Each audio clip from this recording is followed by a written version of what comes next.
हाँ तो जो 2005 में आए थे वो 2024 और 25 में कहाँ रहेंगे? अपना भी भविष्य बता दीजिए भैया। इतने ही भारी भविष्य वक्ता बने हुए हैं। तेजस्वी को ही कितना सुनाए थे विधानसभा में खड़े होकर, भाजपा को भी गाली दिए थे, भाजपा के साथ जाकर मिलकर सरकार बना ली। धीरे धीरे अपने चाचा की संगति में आकर पलट ही रहे हैं भैया। उन्होंने भी तो कह दिया कि मैं तो अभी उप मुख्यमंत्री हूँ, मुख्यमंत्री बनूंगा तब दूंगा। क्या कुछ नहीं कहा था मेरे छोटे भाई ने मुख्यमंत्री जी के खिलाफ, पर आज उन्हीं के साथ मिलकर सरकार बनाई। किसके लिए बनाई भैया? बिहार के विकास के लिए तो नहीं ना। इनसाइड लाइव में आपका स्वागत है। आपके साथ में मैं हूं अनामिका।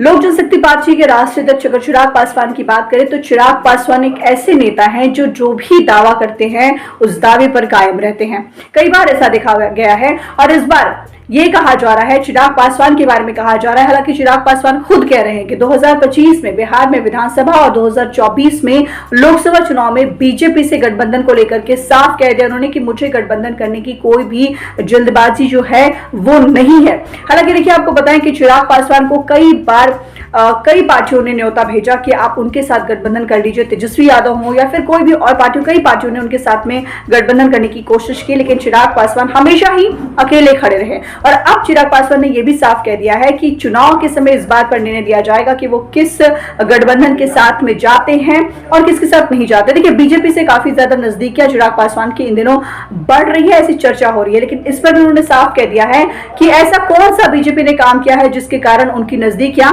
बीजेपी से बढ़ेगी। आज बीजेपी जो सरकार से हट गई है तो जहरीली शराब पर सवाल खड़ा कर रही है, लेकिन जब चिराग पासवान इसको लेकर के बोलते थे, यानी कि जहरीली शराब पर चिराग पासवान जब आवाज उठाते थे, तब बीजेपी क्यों नहीं उनके साथ खड़ी हुई? क्योंकि जहरीली शराब से मरने वालों का जो सिलसिला है वो लगातार बढ़ ही रहा है, थमने का नाम नहीं ले रहा है। साफ कह दिया चिराग पासवान ने कि ऐसा कोई भी काम बीजेपी ने मेरे लिए नहीं किया है कि मैं उसके साथ चला जाऊं। अभी गठबंधन को लेकर के मुझे कोई जल्दबाजी भी नहीं है। मैं हमेशा बिहार के लोगों की समस्याओं को सरकार के सामने रखता आया हूं। जब भी जहरीली शराब पीने से लोगों की मौत हो रही थी तो किसी दल ने इसके खिलाफ आवाज नहीं उठाया। अब बीजेपी जब जदयू से अलग हो गई है तब वो जहरीली शराब से मौतों को लेकर के सीएम नीतीश कुमार से सवाल पूछ रही है। ये तमाम बातें चिराग पासवान ने कही है और उन्होंने ये भी कहा है कि ये सारी चीजें जो है वो राजनीति के तहत आती है, लेकिन चिराग पासवान जो है वो कहीं ना कहीं बिहार की जो आम जनता है उसके साथ हमेशा खड़े रहते हैं।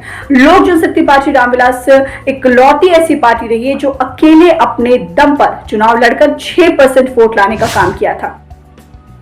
बीजेपी से लोजपा की बढ़ रही नजदीकों को उन्होंने निराधार बताया। साफ कहा है कि इसमें कहीं भी कोई सच्चाई नहीं है। अभी किसी तरह के गठबंधन को वो नहीं करने जा रहे हैं और साफ कहा है कि चिराग पासवान जो बोलते हैं वही करते हैं। चिराग पासवान की पिछली कई एक्टिविटीज को देख ले, पिछली कई दावों को देख ले तो वो दावे जो है वो सच दिखाई देते हैं। उन्होंने ये भी बताया कि 2024 में मध्यवर्ती चुनाव होना तय है। नीतीश कुमार को ना एनडीए बिहार सीएम के रूप में प्रोजेक्ट करेगी और ना ही महागठबंधन। इतना ही नहीं, चिराग पासवान इन सबके साथ साथ एक बार फिर से नीतीश कुमार पर जमकर निशाना साधा है, जहां पर चर्चाएं इस बात को लेकर के हो रही हैं कि नीतीश कुमार अपने आप को पीएम मटीरियल बना रहे हैं, यानी कि कहीं ना कहीं कोशिश ये हो रही है कि वो पीएम बनना चाहते हैं। इस पर चिराग पासवान ने साफ कहा कि सीएम मटीरियल तो ठीक से बन नहीं पाए, पीएम मटीरियल क्या बनेंगे? नरेंद्र मोदी को देश की जनता ने चुना है और वही हमेशा आगे बढ़ेंगे। तो देखिए चिराग पासवान क्या कुछ कह रहे हैं। जो सीएम मटीरियल नहीं बन पाया वो पीएम मटीरियल कहाँ से बनेंगे भाई? मॉडल ना बताना होगा। देश की जनता आपको क्यों चुनेगी भाई? पीएम को क्यों चुना? मौजूदा पीएम नरेंद्र मोदी जी को उन्होंने एक गुजरात मॉडल दिखाया, कम ज्यादा डिबेटेबल, उस पर आप बहस कीजिए कि अरे ये नहीं हुआ वो नहीं हुआ, बहस कीजिए, पर उन्होंने एक मॉडल दिखाया। ये कौन सा बिहार का मॉडल दिखाएंगे 2024 में प्रधानमंत्री बनने के लिए कि बिहार में हमने अपराध को बढ़ाया, बिहार में हमने भ्रष्टाचार को बढ़ाया, बिहार में किसान को बाढ़ सुखाड़ से हमने मारा, मजदूरों को हम लोगों ने मारा, उनका हक छीनकर, बिहार के युवा को पलायन करने के लिए हम लोगों ने मजबूर किया। कौन सा मॉडल दिखाएंगे विकास का कि भैया देश की जनता बोले कि हाँ बिहार में इतना काम हुआ, अब देश में काम होगा? हकीकत है मुख्यमंत्री जी का चैप्टर 2024 में पूरी तरीके से क्लोज होने वाला है। आखिरी पन्ने वो पलट रहे हैं, 1-2 पन्ने जो बाकी हैं 24 तक वो भी सिमट के चैप्टर क्लोज, बुक बंद। इतना ही नहीं, उन्होंने ये भी कहा कि 2024 में लोकसभा चुनाव और 2025 में होने वाला बिहार विधानसभा चुनाव दोनों एक साथ यानी कि 2024 में ही होगा, यानी कि कुछ और बड़ा होने वाला है बिहार में। हालांकि पहले भी चिराग पासवान लगातार कहते आ रहे थे कि कुछ ना कुछ बिहार में होगा और ऐसा ही हुआ।